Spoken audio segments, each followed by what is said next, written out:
Some of the people ask me all the time why we cover our faces. I take a risk. I don't cover my face. Somebody has to be the public face of the group. It's because we're being watched. If you look behind me here, this is Mexico. This is where the wall ends. This is dangerous where we're standing, okay? These people have spotters. This is well-organized crime. Keep in mind, they're involved in several businesses: human trafficking, sex trafficking, drugs, opioids, people, okay? Anytime guys like us are out here and we're interfering with how that business is conducted or possibly stopping what they're trying to do, it's nothing for the cartel to put a hit on somebody's family. So we do take the necessary protections to protect ourselves. People ask me also, what is the rule of engagement here? The rule of engagement is that we are here just like anybody else, and the only time that we're going to open fire is if we feel imminent threat or danger to our lives. We are a group of basically volunteer Americans who've come down here. We're retired vets, retired law enforcement, special forces. We've come down here not as a militia, but as a group of Americans to help protect the border crisis that's going on down here. This is a national security issue. Obviously, Border Patrol is part of this as well. We're trying to assist them as far as in the overload. There's areas right now that the Border Patrol can't cover because we have too many people coming through the border claiming false asylum. And so what it does is it leaves it open to the cartel and people that want to smuggle drugs, human trafficking, all the other illegal criminal elements that you can imagine.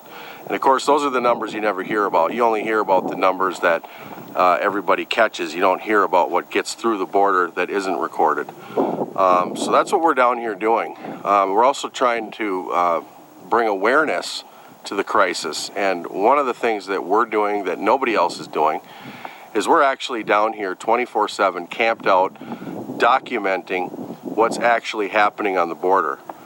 We have live videos on our page at United Constitutional Patriots, New Mexico Border Ops. You know, a lot of people are accusing President Trump of manufacturing a crisis. And I think the video that we're down here producing, which isn't left or right, is providing evidence that this is in fact a crisis. That some of the ports are losing agents to come over here and help with these fake, what I call the fake fraudulent asylum claims. And some people will say, well, what's fake about them? A lot of these people we have coming in as an example are from Brazil. They're not just coming in one or two at a time. They're coming in by the busloads. We're getting 46 at a time, 50 at a time. They're dressed nicer than we are. And a lot of them have cash in their pockets. And so for them, it's an opportunity to come over here, claim asylum, go through a processing center, and then they get a court date that might not happen for 5 or 8 years. And in the meantime, they can have a baby. They can anchor themselves in. Unaccompanied minors, babies are showing up with phone numbers written on their onesies, okay? Anybody who answers that phone can come and claim that baby, okay? A lot of these women that are coming here, they get their they meet somebody on Facebook. They get their plane ticket paid for. They fly, they get here, and then they're told to go to, you know, Massachusetts or Boston or somewhere. They get there, they find out that, hey, welcome to prostitution. With Border Patrol tied up in this crisis, and when I say tied up, I'm saying if you get 100 people that come into that bowl behind me, that takes up sometimes 7 to 8 trucks on a shift that might only have 17 to 18 people, okay? They're tied up. What do you think the cartel is doing? Our goal here is simply one thing. It's not to promote our group. It's not to be a militia. We're patriots.